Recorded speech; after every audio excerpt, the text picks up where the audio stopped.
Welcome back to the Last Roll of the Week podcast. I'm John from Red Dice Diaries. No Hannah with me this week because she's away visiting relatives, so you just stuck with me, I'm afraid. And in this episode, I'm going to be talking about the benefits and maybe some of the potential flaws of the OOC, or out of character interval, in role-playing games. And I'm going to get on to that after the music.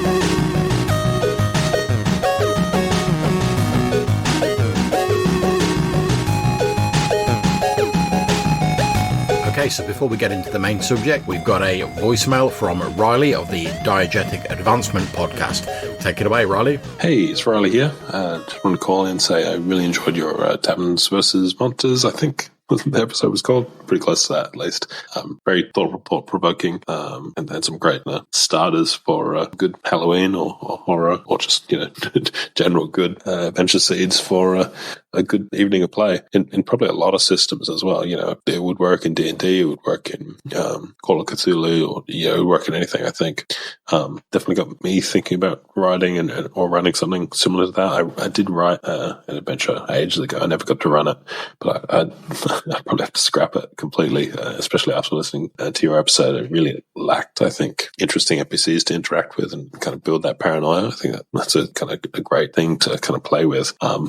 Movie that you got me thinking about listening to it actually was The Hateful Eight. I think that's like another great example of something like this. Obviously, it doesn't have the monster element. Another one, again, not quite the same, but The Cabin in the Woods, another great one that kind of fits the theme. So anyway, really enjoyed the episode, and bye for now. Thanks very much, Riley. I'm glad you enjoyed the episode. Me and Hannah had great fun recording it. And yeah, it came about entirely because we just happened to watch some horror films where they had this sort of siege mentality, sort of distrustful, who can we trust group of people where they were trapped inside by this external threat. In the case of the films we watched, monsters. And it was less about sort of how do we defeat the monsters, although obviously that's a mainstay of the film. It was more sort of about, who can we trust inside this area to actually work for the goals of the group, who's in it for themselves, who's going to inevitably make a massive mess up and cause us problems, who's going to panic. I suppose if you think of films like The Mist as well, where all the people are trapped in the sort of convenience store, and some people respond to the threat of this strange mist full of monsters with almost like a religious fervour, whereas others are pragmatic, and you see how people start to separate off into factions, and they start to almost work against the best interests of the whole because they've got a very sort of narrow viewpoint. And I think with the right sort of group, that could be like a really interesting session, regardless of the threat from outside. Like you say, it certainly doesn't have to be monsters, although that just tends to be what we see in the films we watch because me and Hannah are big horror fans. So yeah, I think that could be a great thing, as you were saying, for like a one shot or like a 2 or 3 shot sort of Halloween. I know we're a bit sort of past that now, but sort of Halloween session, or maybe just like your regular game isn't running and you're like, we just fancy doing something a little bit different, or let's do this sort of siege scenario, I suppose you could call it. And obviously we think of sieges, we think of fortresses and castles and stuff like that, but it doesn't necessarily have to be the sort of medieval standard. But I certainly think it could be a good sort of enclosed little sort of plot, whether in a larger game or, like I say, probably more as a 1 or 2 shot. So I think it could really work well in those scenarios. I've run a sort of few one-shots that have a similar sort of vibe to that, and I hope to do so again. I've certainly run some convention games like that, where you're on a particular sort of time limit. The session's got to run to 2, 3, 4 hours or whatever for your convention. So it's very handy to have these enclosed bubble games, I suppose you could call it, where that the aim of it is to survive whatever's going on outside and whatever's besieging you, and you can always set the timer where, in 3 hours or whatever, the monsters are going to break into the fort, the tavern, whatever you're doing. And then it gives you that sort of immediacy. We have to resolve this within 3 hours, find a way out within 3 hours, or whatever the time limit is. And that works great for sort of bounded convention games. And also it's a nice change of pace if you've been playing big sprawling campaign games to have something so laser focused, I suppose, on a particular incident. But again, thank you very much, Riley, for calling in. Really glad you enjoyed the episode. If anyone out there would like to call in, leave us a voice message like Riley has done, be featured in a future episode, episode, you can leave us a voicemail message on SpeakPipe, and there'll be a link in the description to this show, or you can send us an email. Again, there'll be the address in the link of this show, and you can either just send us an email and we'll read it out, or you can attach an MP3 file and we'll maybe put it in the episode like we've just done with Riley's voicemail. Now, I can't promise I'll always get around to answering them straight away. I mean, Riley left this for me a long while ago, and I've not got around to, probably about 3 weeks ago, and I've not got around to actually filming an episode. Well, I say filming, recording an episode until now, you know, busy work, etc. But I promise you, we do listen to all the voicemails we receive, and we will try and work them into an episode as soon as we can. So if you're interested, drop us a voicemail or an email. Anyway, let's get on to the subject of the episode, the main topic, if you will, which is talking about the out of character interval within a role-playing game. Now, I think if we were all sort of flippantly giving a response, we'd probably say, oh, you know, you want to be in character as much as possible during a role-playing game, really getting absorbed into your character, probably speaking in character, referring to yourself and referring to players by their character names, and that's all great stuff. However, I do think sometimes, and not all the time, but I think sometimes we overlook the fact that having just a little step out of character for a few moments can actually be a real benefit to the game, can smooth things over, and can actually allow things to progress more evenly than if we were trying to stay in character all the time. And you might be saying, that's crazy, John, you're talking rubbish. And I'll give you an example of this, which happened just recently, a couple of days ago, as I'm recording this, in my regular Woofrup game. We had, well, one of my Woofrup games, we had the group of heroes. They're confronting a noble they believe to be a necromancer, and they find themselves confronted by a person they long thought dead, now a vampire working for the evil Drakenfels, who is trying to resurrect himself in our game at the moment. Now, as a vampire, you might not be surprised to know that he's cack hard. He's very difficult to take on in combat. Now, I'm not saying we've got like 3 sort of rat catchers and sewer workers and stuff like that. These player characters have been around for quite some time. We have like the main fighter who's pretty much on his way to becoming a questing knight. We've got a religious elf who follows Lyriel, the moon maiden, with all the schmozzle that goes with that. We've then got a relatively newish character, but I didn't start him off from scratch because I thought it was a bit unfair given how long we've been playing the game, who is an amber wizard. So they're pretty spicy when it comes to the sort of Woofrup levels of characters. However, I made it clear to them as they went in, like, this guy called Holger Maurer is quite dangerous. Obviously, players being players, our main fighter, the knight, couldn't let this evil stand, drew his sword, started to like mince in there. Now, this particular vampire, for various reasons I won't go into here, but that have been pre-established in the campaign, he has an ability that he retained from his mortal days where if he studies someone for a round, he can find like their weak spot. So once he's done that for a round, his next 3 attacks on that person ignore their toughness bonus and any armor they're wearing, because he can pinpoint the exact place to strike them where it will do most damage. Now, as you can imagine, as a vampire with like 3 attacks around and being like strong AF, that's quite a spicy combination. So the player characters knew he had this ability already. I reminded them of it before they went in. Fair play to them though, they stuck to their guns. The knight was like, I can't let this evil stand, drew his sword, went steaming in there in the best tradition of knights, and he pretty much in the first round got backhanded with a couple of attacks by this vampire. He would have actually been killed, and we pretty much established that like if he'd have been killed, like the vampire was just going to like rip his heart out, Mortal Kombat style, and that was him down. Now, in Woofrup, for those of you who are not aware, the player characters have something called fate points, and if you have fate points left, you can spend one of them in a certain death situation to basically say, well, I'm still taken out of action for the rest of the scene, but I don't actually die, which the player dutifully did. And I said, right, fair enough, he doesn't rip your heart out. He backhands you across the room with such force, you smash into an opposing wall, and you slide down the wall as an almost broken, unconscious mangle of flesh and metal plate armor. And then we carried on with the rest of the combat with the 2 heroes still remaining.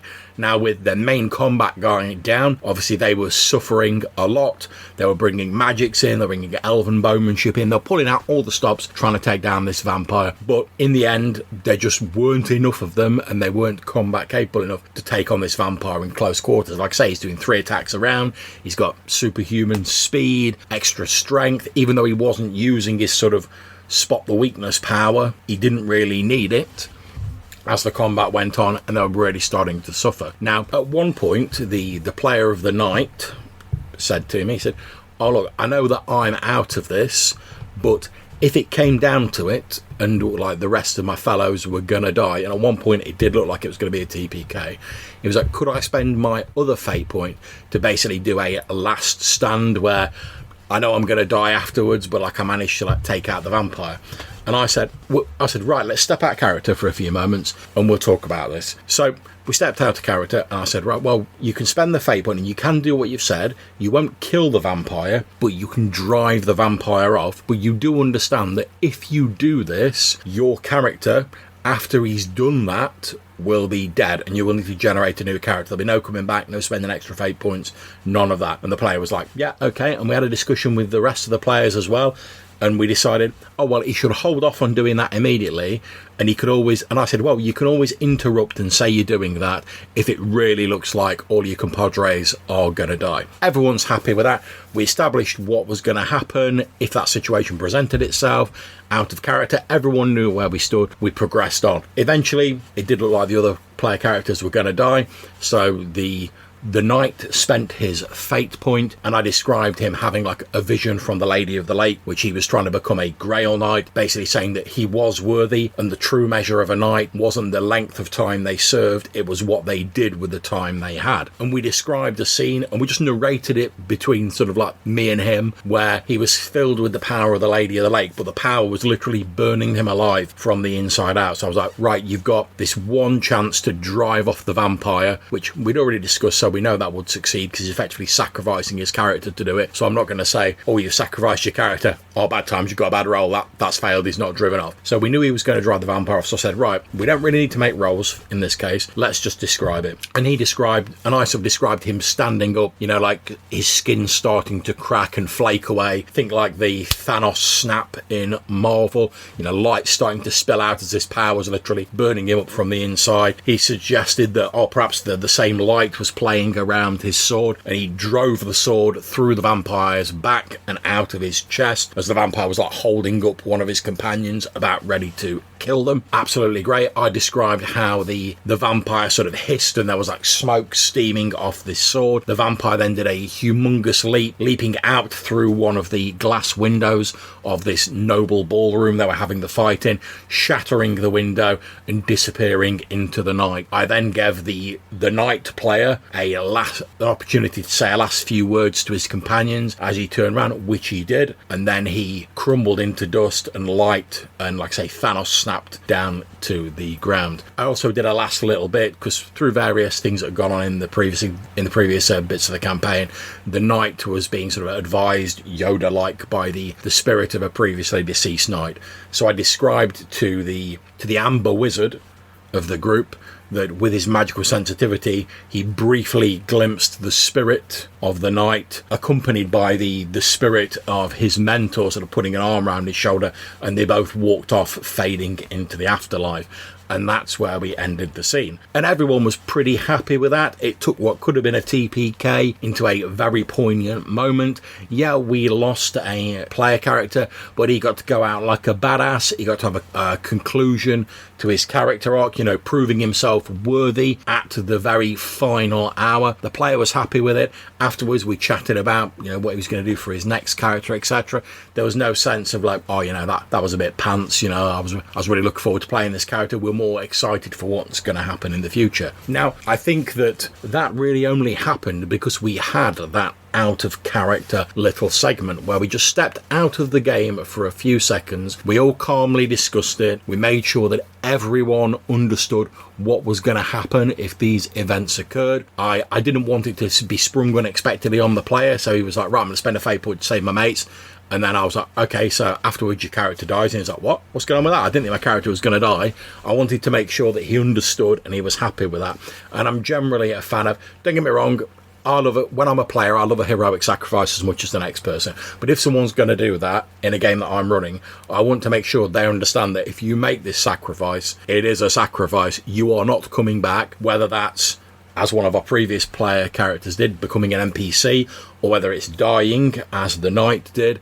That is your character done. You will not be playing them from this moment forth. And at the end, I always say to the player, are you sure you're happy with that?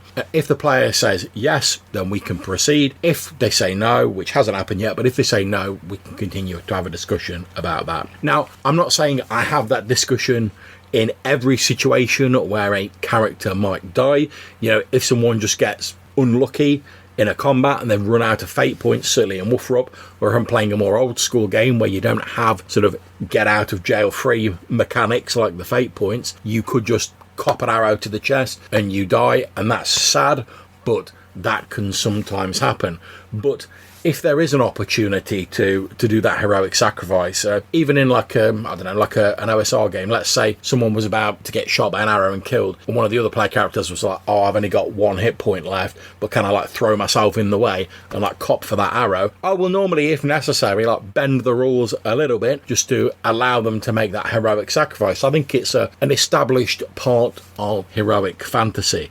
But I think, certainly for me, the main use of the sort of stepping out of the game and doing a little OOC segment is to make sure everyone knows what's happening, everyone's happy with it, because at the end of the day, role-playing, certainly for me, I'm playing a game with my friends, we're all there to have fun, you know, have a few laughs, have a few poignant moments, certainly, but all to have fun. And if stepping out of character for 2-3 minutes just to have a quick discussion to make sure everyone's of the same mindset and like on the same playing field means that the fun continues and no one feels shortchanged, I will do that in a hot second. Now, I'm not saying you should be dropping out of character every 5 minutes during a game, but I think if a small out of character interval can help a game run smoother, then I definitely think it's an additional useful tool in the GM's arsenal. So there we are. That's what I think about OOC intervals. Great things for explaining and clarifying scenarios like this. And indeed, sometimes we've had little OOC asides where a player has asked questions, they want something clarified, and we can do that as well. So what do you think of out of character intervals and little bits of explanation? Do you find them useful? Do you try and stay 100% in character all the time in every game you run? I'd really love to hear your opinions on this. And as I said earlier, if you want to leave us a voicemail message, you can message us on the SpeakPipe, link in the description below, or you can send us an email, and again, the email address is in the description of the show. So thank you very much for listening, if you are listening, and I hope that whatever you're playing, whatever games you're involved in, you have a great time and have some fun. Take care, and we'll speak to you soon.